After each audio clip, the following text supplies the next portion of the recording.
Luke 24, 1 through 53. Devotional focus verse. He is not here, but is risen. Remember how he spake unto you when he was yet in Galilee, saying, The Son of Man must be delivered into the hands of sinful men, and be crucified, and the third day rise again. Luke 24, 6 through 7. The resurrection of Jesus Christ is the crucial factor in the hope of everlasting life.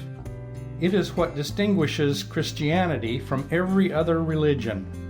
And God, in His faithfulness, creates object lessons to illustrate this great hope. Anna, a student from southern Africa, was attending a university in Portland, Oregon, when she experienced one of these object lessons. During her first winter in Portland, the temperatures grew cold and rain and snow came. She was saddened to look around at many of the trees and plants, and she said to a friend, "They are all dead." He replied, "Oh no, they will come back again in the spring." She responded, "You lie." However, winter passed and Anna saw for herself that new life sprang up. 3 days after dying on a Roman cross on an afternoon around AD 30, Jesus of Nazareth came back to life and emerged from the grave. He was more than a great teacher, an attention-getting revolutionary, or even a man with extraordinary power to perform miracles. He was the divine Son of God, the Messiah, the one whom prophets had foretold throughout the ages, which makes his death on the cross the most pivotal event in human history. However, Jesus' time on earth did not end with the grief and darkness of Calvary. He arose triumphant over death and the grave. What dies can live again, because Jesus conquered death when he arose. That event, and his post-resurrection appearances to a multitude of witnesses, is the cornerstone of the gospel for multiple reasons. Because of the resurrection, we know that we serve the one true living God, one who has power over death and the grave. Because of the resurrection, we have proof that God is personally and intimately involved with mankind, that He cares about His creation and made the ultimate sacrifice for our benefit. Because of the resurrection, we have an assurance that one day Jesus will come to earth again, and we too will be raised from the dead to live forever with Christ. Because of the resurrection, we have power and authority to preach the good news of Christ. Like the apostles of the early church, our most important message and the ultimate proof of our beliefs is the fact that Jesus Christ rose from the dead. Because of the resurrection, we understand that God has a purpose for ultimate good in even the most heartbreaking tragedy. Because of the resurrection, we have hope. Not only has death been conquered, but Satan and all his evil power will one day be vanquished. We are assured that ultimate victory will be the Lord's and that His kingdom will be triumphant and eternal, and we can be a part of it. Because of the resurrection, we can experience the witness of everlasting life in our hearts. Background information. Today's text covers the final events of Jesus' life on earth, the women's discovery and report of the empty tomb, see verses 1 through 12, 3 post-resurrection appearances of Jesus, see verses 13 through 49, and His ascension into heaven, see verses 50 through 53. Tombs in that era generally were kept closed to prevent animals and vandals from disturbing the bodies. The stones used to block an entrance often weighed from 1 to 3 tons. Round, disc-shaped stones and square, cork-shaped ones were both used in Jewish tombs at the time of Jesus, although the square, cork-shaped stones were the most common. The opening of the tomb was probably waist high from the ground, which would require people to stoop down to look inside. Commentator Matthew Henry offers an interesting perspective on why an angel rolled away the stone in front of Christ's tomb.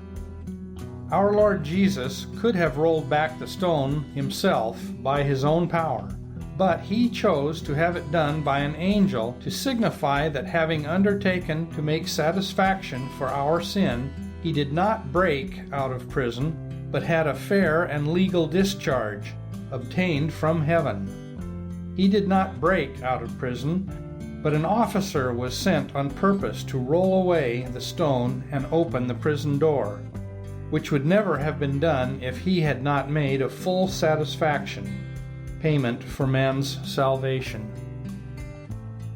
Luke described the two angels at the tomb as men in shining garments. See verse 4. Apparently, they looked like humans except for their luminous clothes. In Matthew and John, these two beings are identified as angels. Though women were considered second-class citizens in that society, the resurrection of Jesus was revealed first to faithful and devout women. All four Gospels recount that Jesus rose bodily from the dead, but they tell of different appearances of the risen Christ. Luke's narrative focuses on the area of Jerusalem and nearby Bethany. The account of Jesus' appearance to the two disciples on the road to Emmaus is given only by Luke. The exact location of Emmaus is uncertain, but the distance of 60 furlongs from Jerusalem is equivalent to just under 7 miles. See verse 13. Only one of the travelers to Emmaus is named, Cleopas. His companion could have been another disciple of Jesus, not one of the 12, or possibly his wife, Mary. See John 19:25. Their eyes were finally opened when Jesus blessed their food, perhaps by the way he prayed or by seeing his scarred hands. The 11 is a collective term, meaning the group of disciples without Judas. See verse 33. It is unknown exactly who was present. The Gospel of John indicates that Thomas was absent. When Jesus appeared, he proved that he was not a ghost or a vision by having the disciples touch him and by eating food. However, his body was not bound by human constraints. He was able to suddenly appear in a locked room and to vanish in a moment. The Gospel of Luke begins with good tidings of great joy and ends with the disciples filled with great joy and continually praising and blessing God. From beginning to end, it expresses the positive outcome of the message that Jesus brought to earth. Conclusion. Jesus proved that he is the Son of God when he died and rose again, conquering death. Through him there is a promise of everlasting life to all who believe. Luke chapter 24. Now upon the first day of the week, very early in the morning, they came unto the sepulchre, bringing the spices which they had prepared, and certain others with them. And they found the stone rolled away from the sepulchre. And they entered in, and found not the body of the Lord Jesus. And it came to pass, as they were much perplexed thereabout, behold, 2 men stood by them in shining garments. And as they were afraid, and bowed down their faces to the earth, they said unto them, Why seek ye the living among the dead? He is not here, but is risen. Remember how he spake unto you when he was yet in Galilee, saying, The Son of Man must be delivered into the hands of sinful men, and be crucified, and the 3rd day rise again. And they remembered his words, and returned from the sepulchre, and told all these things unto the 11, and to all the rest. It was Mary Magdalene and Joanna, and Mary the mother of James, and other women that were with them, which told these things unto the apostles. And their words seemed to them as idle tales, and they believed them not. Then arose Peter, and ran unto the sepulchre, and stooping down, he beheld the linen clothes laid by themselves, and departed, wondering in himself at that which was come to pass. And, behold, two of them went that same day to a village called Emmaus, which was from Jerusalem about 80 furlongs. And they talked together of all these things which had happened.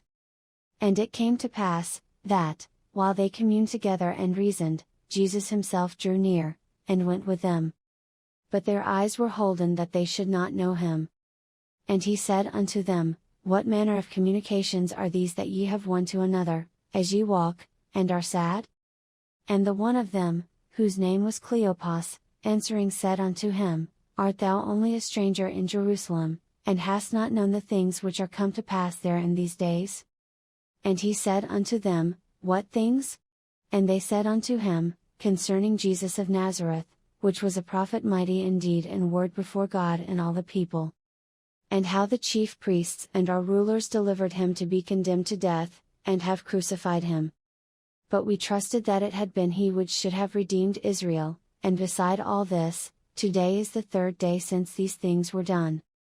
Yea, and certain women also of our company made us astonished, which were early at the sepulchre. And when they found not his body, they came, saying, that they had also seen a vision of angels, which said that he was alive. And certain of them which were with us went to the sepulchre, and found it even so as the women had said, but him they saw not. Then he said unto them, O fools, and slow of heart to believe all that the prophets have spoken.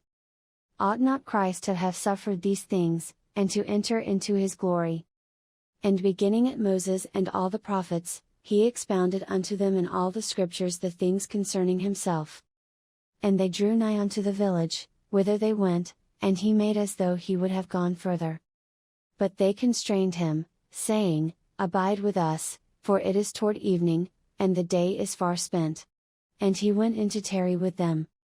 And it came to pass, as he sat at meat with them, he took bread, and blessed it, and brake, and gave to them. And their eyes were opened, and they knew him, and he vanished out of their sight. And they said one to another, Did not our heart burn within us, while he talked with us by the way, and while he opened to us the scriptures? And they rose up the same hour, and returned to Jerusalem, and found the 11 gathered together, and them that were with them, saying, The Lord is risen indeed, and hath appeared to Simon. And they told what things were done in the way, and how he was known of them in breaking of bread. And as they thus spake, Jesus himself stood in the midst of them, and saith unto them, Peace be unto you. But they were terrified and affrighted, and supposed that they had seen a spirit. And he said unto them, Why are ye troubled? And why do thoughts arise in your hearts? Behold my hands and my feet, that it is I myself, handle me, and see, for a spirit hath not flesh and bones, as ye see me have. And when he had thus spoken, he showed them his hands and his feet. And while they yet believed not for joy, and wondered, he said unto them, Have ye here any meat? And they gave him a piece of a broiled fish, and of an honeycomb. And he took it, and did eat before them. And he said unto them, These are the words which I spake unto you, while I was yet with you, that all things must be fulfilled, which were written in the law of Moses, and in the prophets, and in the Psalms, concerning me. Then opened he their understanding, that they might understand the scriptures. And said unto them, Thus it is written, and thus it behooved Christ to suffer, and to rise from the dead the 3rd day. And that repentance and remission of sins should be preached in his name among all nations, beginning at Jerusalem. And ye are witnesses of these things. And, behold, I send the promise of my Father upon you, but tarry ye in the city of Jerusalem, until ye be endued with power from on high. And he led them out as far as to Bethany, and he lifted up his hands, and blessed them. And it came to pass, while he blessed them, he was parted from them, and carried up into heaven. And they worshipped him, and returned to Jerusalem with great joy. And were continually in the temple, praising and blessing God. Amen.